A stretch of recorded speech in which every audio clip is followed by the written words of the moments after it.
First, microbes in Earth. So the first one is the phototrophic organisms. So these are organisms that harvest energy from sunlight, and it was occurred within 1 billion years of the formation of Earth. The first phototrophs were anoxygenic, meaning that these are non-oxygen producing microorganisms. Examples are purple sulfur bacteria and green sulfur bacteria.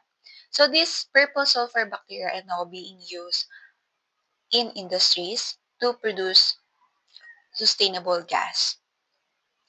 So cyanobacteria, another one, which is oxygenic phototrophs, evolved nearly a billion years later and began the slow process of oxygenating Earth's atmosphere.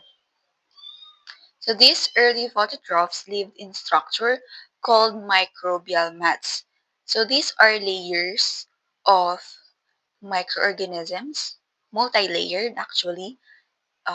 They form as a biofilm, which are still found on Earth today. That's all. If you like this video, please share and subscribe. Thank you for watching.